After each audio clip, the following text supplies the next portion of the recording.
Hello everyone, welcome to the Institute of Human Anatomy. In today's video, we're going to be going over this question we get all the time, and it's a pretty basic question. Just simply, how do I learn anatomy more effectively? Are there resources available to me? Now obviously, we're a little biased when it comes to learning anatomy from the use of cadavers, but not everyone has access to an anatomy lab. And even myself, I didn't learn anatomy just from the use of cadavers. I had an awesome professor who didn't make us read page after page through textbooks. He gave us awesome lecture presentations, video presentations, and even awesome anatomical images.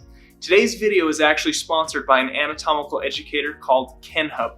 They're an amazing software platform that has video presentations, even imaging on x-rays and MRIs, and even quizzes so people can test their knowledge. So it doesn't matter what type of anatomy student you are. If you're just barely getting involved, basic anatomy, all the way up to medical anatomy, Kenhub has all sorts of resources for you to utilize. So we're going to go through the software program, show you how it relates to this thing that you have to walk around with every day, and we're even going to compare it to the real thing in the anatomy lab. So let's get to this.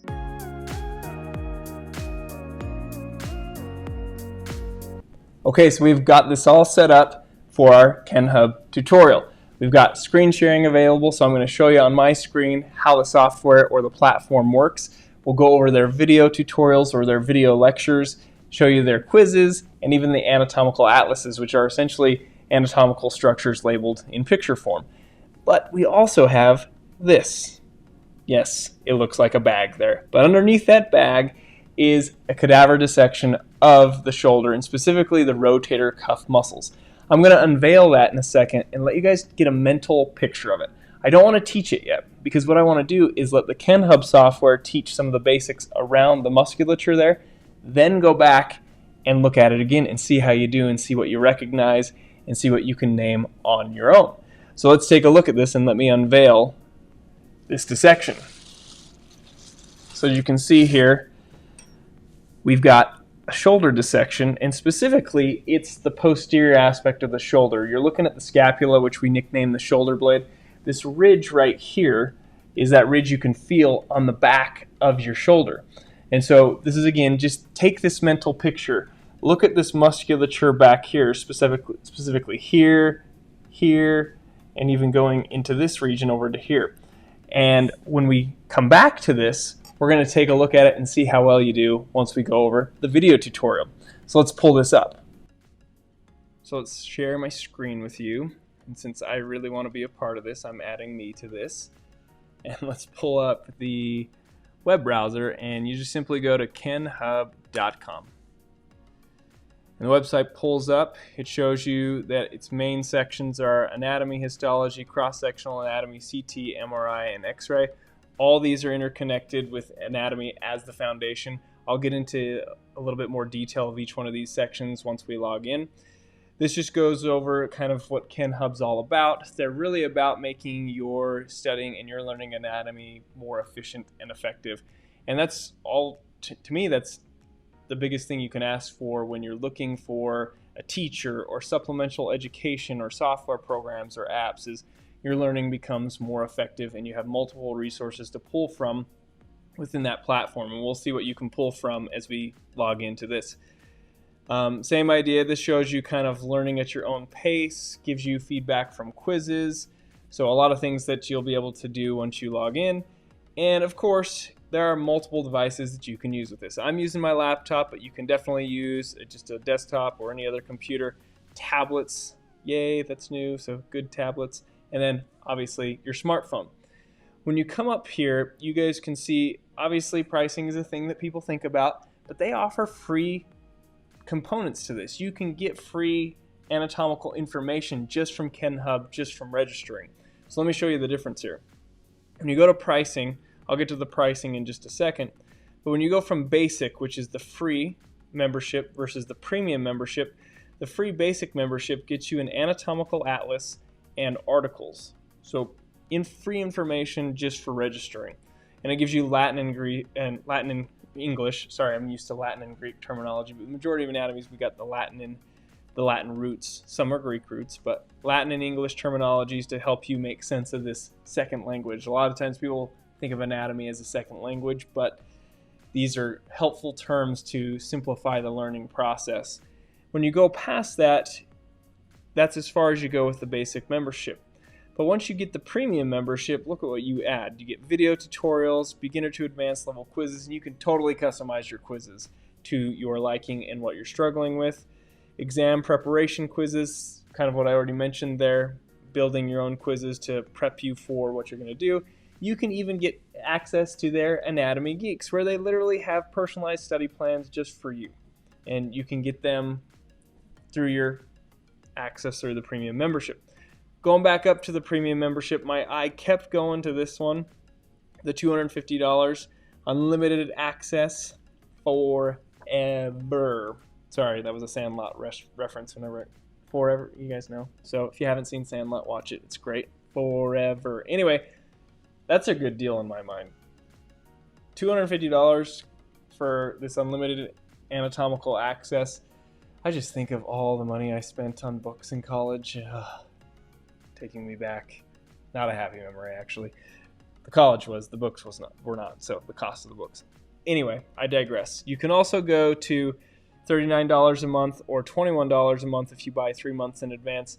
And just for knowing us, if you go down into our link, they'll give you 10% off of either one of these. So $225 for a lifetime of access to anatomical awesomeness. Pretty cool if you ask me. So let's go back to the main page here. Up here's where we want to go in, or we want to log in, and I don't want to take any more time without just going in and showing you guys what this is all about, especially the premium access that we have. If you're new, you go to registration. I'll just click on that real quick so you can see what it's all about. Pretty easy. Put your name, your email, your password, and this gives you that first free access to the atlas and the terminology. If I go back, I'm going to log us in to show us what this is all about. So I'm logged in. What you can see is they've broken it down into the anatomy sections, and within the anatomy sections there's subsections like basics, upper limb, lower limb. We're going to really go into the upper limb in a few minutes here, actually in about a minute. But I want to just mention histology and medical imaging. Histology, everyone, is a really important study, and you could kind of think of histology, well, what does it mean? It means the study of tissues. Ology means study of, hist means tissues, and it's really important anatomically. It's kind of like the microscopic anatomy. When you go into a cadaver lab, you see all the macroscopic anatomy that you can see with the naked eye, but microscopic anatomy talks about or teaches you about what the tissues are made of. One of the funnest analogies I like to have with students is like, I show them a structure in an anatomy, I'm like, okay, here's a tendon, but what is it made out of? Here's a ligament, what's it made out of? Here's this intervertebral disc in your spine, what is it made out of? And so there's this distinction between the name of the structure versus what it's made out of. And to give you guys just a basic example, if I said to you, what is this called? What do you call this? You would say, it's a t-shirt. But if I said to you, what is it made out of? You'd give me a different answer, like cotton or polyester. So in other words, t-shirt is the name of the structure, like tendon is the name of the structure. But again, what it's made out of is cotton. So when you guys, all you aspiring anatomists, you're going to now say to me, oh, that tendon, that's the name of the structure, but it's made out of dense regular connective tissue. So those are some cool things, because once you know what a structure is made out of, it gives you even more information and gives you a deeper understanding about that structure and that tissue's functionality. So you can go into these microscopic drawings that they have and tutorials that'll help with that. And again, obviously medical imaging kind of speaks for itself, but x-rays, MRIs, CT scans for people who are aspiring to be in the medical field and have to look at images, that's something that's very powerful. I had an advantage in my radiology class when I went through my medical training because I had such a strong anatomy background, because I taught anatomy for almost a decade, had cadaver labs, all that fun stuff. So it was easier for me to go through radiology classes because of that anatomical background.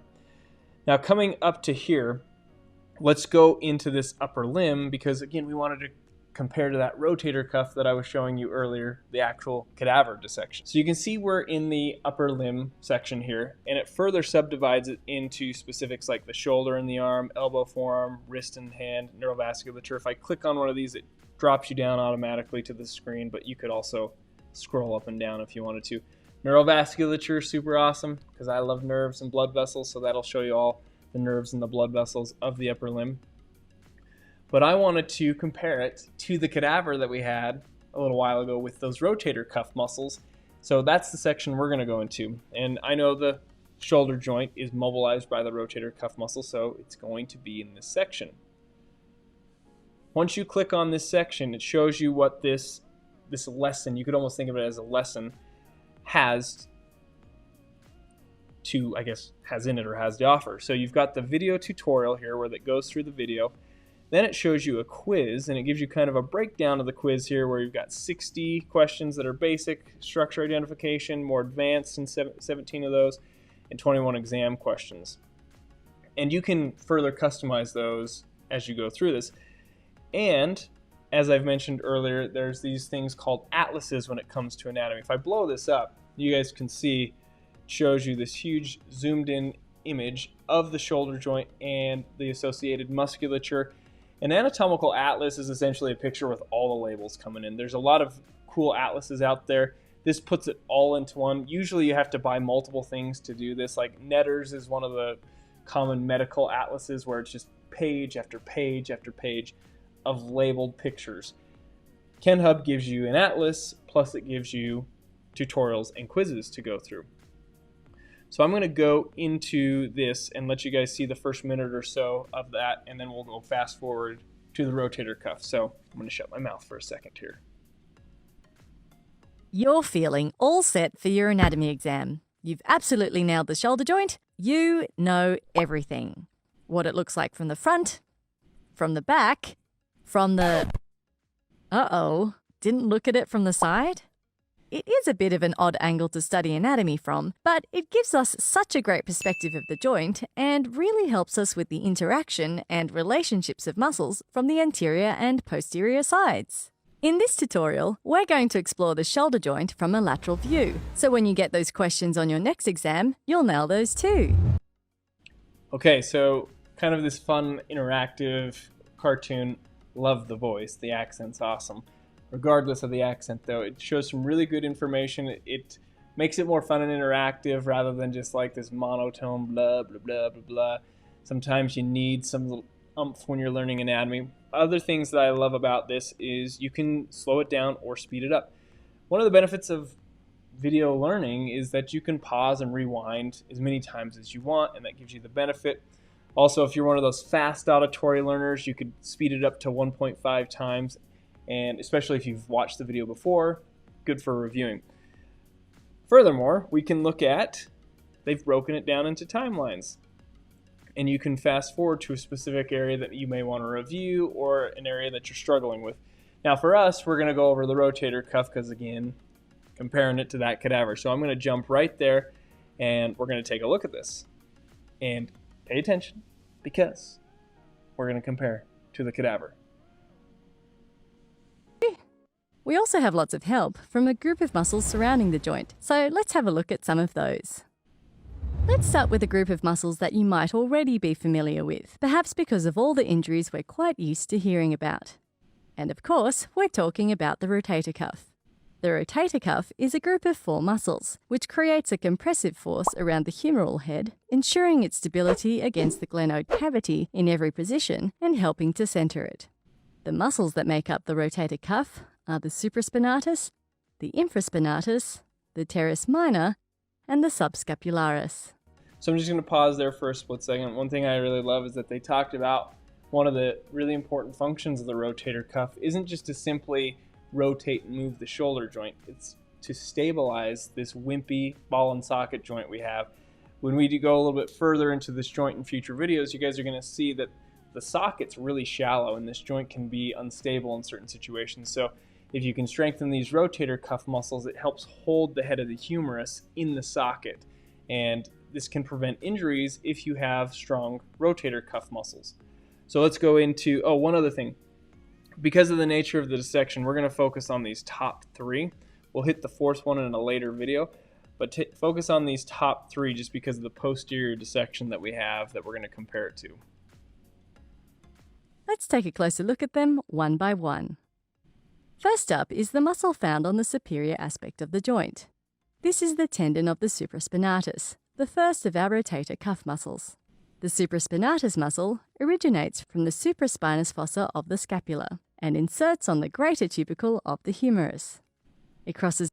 One thing that I want to just address here that they show really clearly with the arrows, I really like that with the skeleton, is whenever you learn muscle anatomy, you learn the name of the muscle and then you learn its origin and insertion. And if you've never heard the phrase origin and insertion before, you're like, what does that even mean? Well, origin and insertions, what they have in common is they're both attachment sites. Now, one end of the muscle typically attaches to one bone and the other end of the muscle attaches to another bone, usually crossing a joint so it can move that joint. And when we talk about the origin versus insertion, I already told you what they have in common. They're both attachment sites. Origin's an attachment site, insertion is an attachment site. Well, what's different about them? The origin typically is the more stable or fixed end, meaning it moves the least. So it kind of is like pulling the insertion towards it, the other side of where the muscle attaches to. So therefore, the insertion tends to be the more mobile attachment on the skeleton.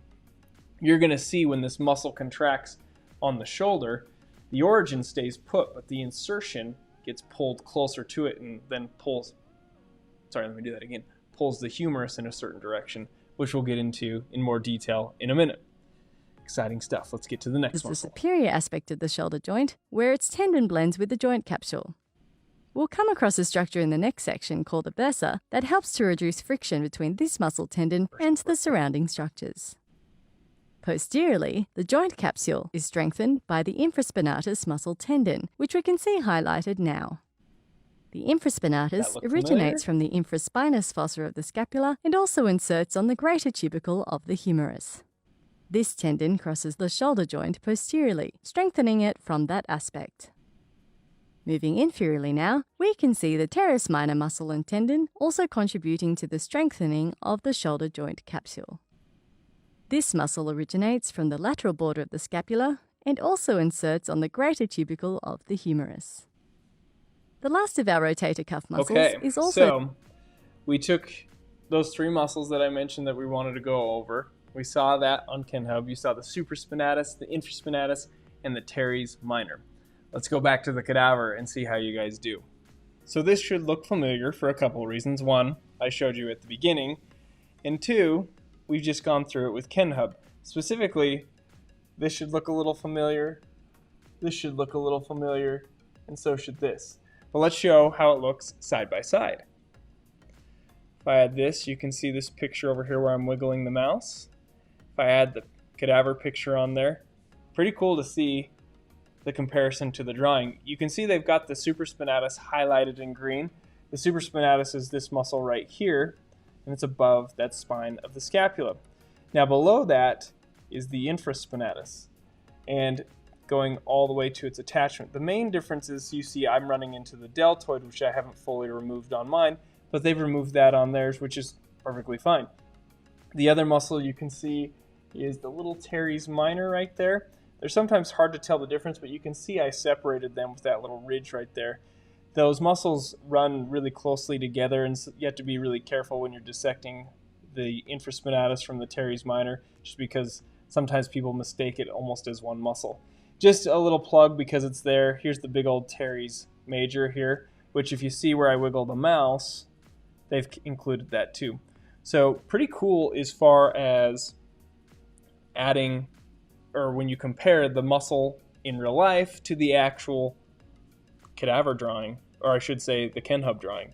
Let's take a look at some other features with this. Sorry, the cadaver picture's gone, but you're going to have to deal with me instead. So as we go through this, I want to show the quiz feature.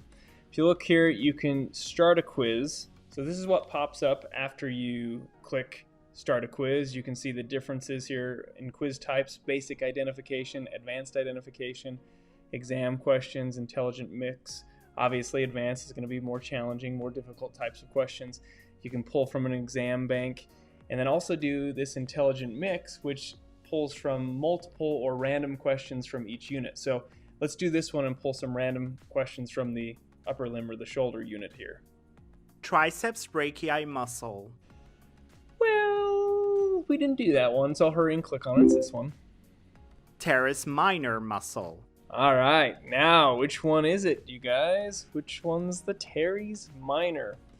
Well, we know that it attaches to the lateral margin of the scapula and goes back to the greater tubercle of the humerus. So is this one. Infraspinatus muscle. And you guys know the supraspinatus is too high, so that would be this one. The infraspinatus is below, so we've got that muscle. So I just want to do a couple there just to show you what you can do. It'll track your progress, show you your score, and you can get better and better. So a lot of cool things that you can do with this. So we go back, and so that shows you what this lesson has to offer. There's one other thing that I need to mention.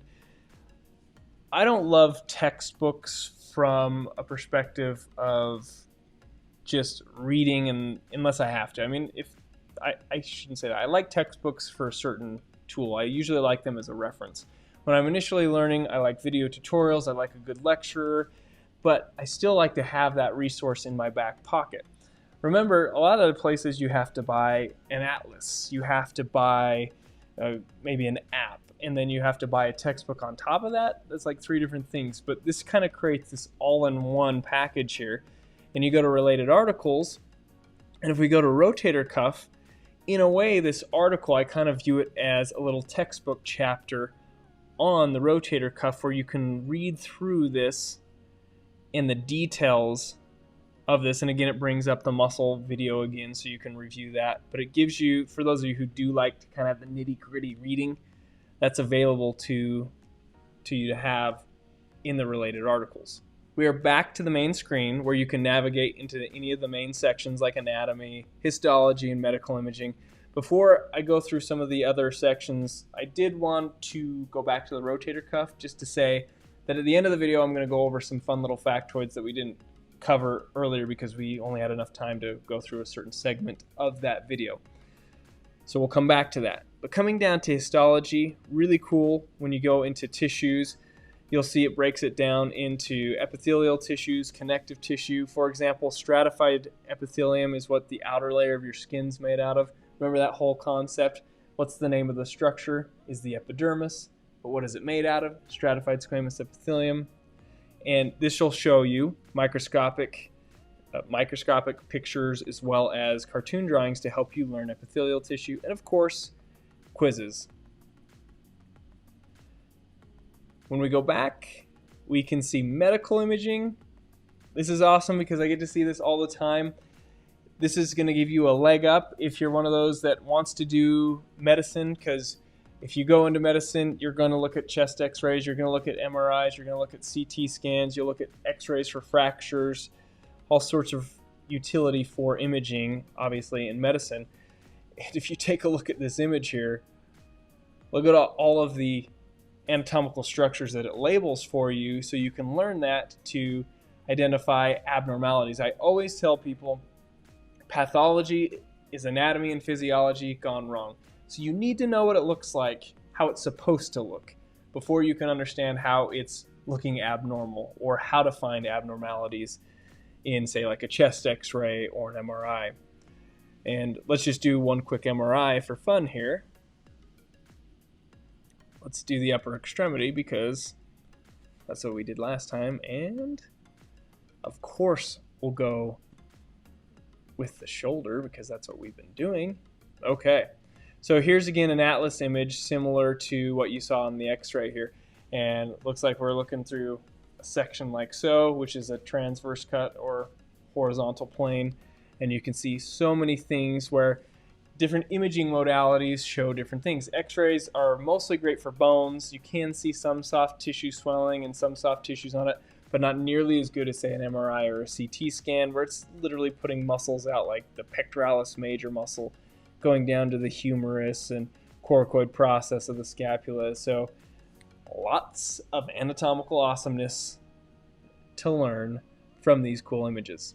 Another feature I wanted to add here is, or at least show you, is you can search if you want to. Let's say I want to find the biceps brachii. And it'll bring up different tutorials where you can find information about the biceps brachii. So a lot of people don't know this. They're like, why is the shoulder showing up? Well, the upper aspect or the proximal aspect of the biceps attaches or crosses the shoulder joint, and it can even help mobilize the shoulder a little bit. And so these are different sections where you can find that. Another thing that's very powerful in anatomy is cross sections. Cross sections they were really challenging for me as a student because, I kind of just had a hard time rotating things in my brain. And anatomy took me to that next level of kind of increasing my spatial intelligence when you could take a look at some of these cross sections. And like if you went through the thorax or the abdomen here and you did a cross section and you just look right here and you're like, okay, what is everything I'm looking at here? These are one of the things that challenge students and take them to the next level in the anatomy. Just a little tip, whenever I tell my students to look at a cross section, I always tell them to find the bones. That's where you orient yourself.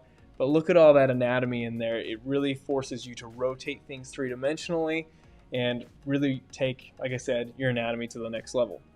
Hopefully that gives you guys an idea of what Kenhub has to offer. We just scratched the surface, but I think we gave you a pretty good idea as far as what to expect in each lesson, where you go through a video presentation, you have quiz access, and then even the access to the pictures and the atlas.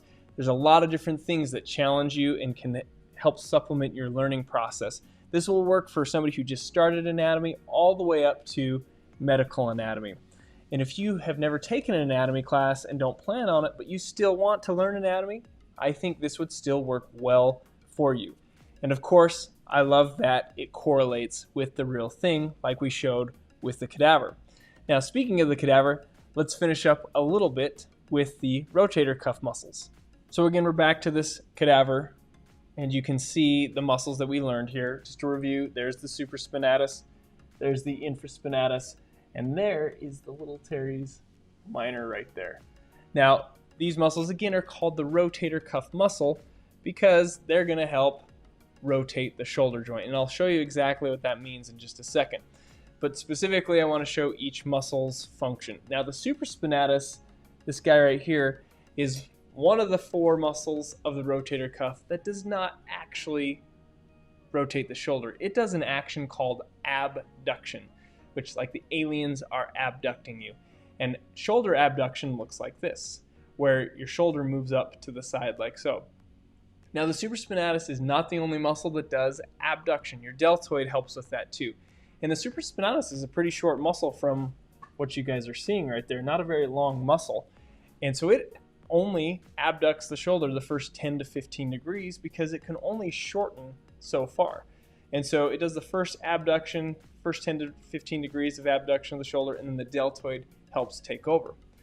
The other two, the infraspinatus and the teres minor, if I can get over there, those two actually do participate in rotation of the shoulder. These two muscles do external rotation, or what people will say lateral rotation, depending on the book that you read. And so I have to stand up to show you this.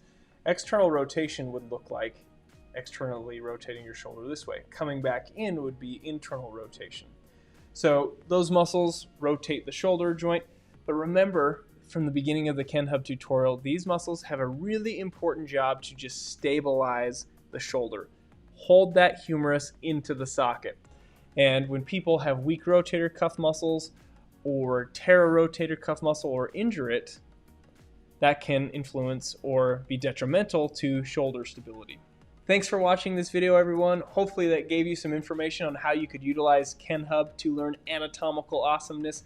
Doesn't matter what type of a student you are, beginner, advanced, you can use it. Or again, like I said, if you just want to learn anatomy, you can use that as a resource as well.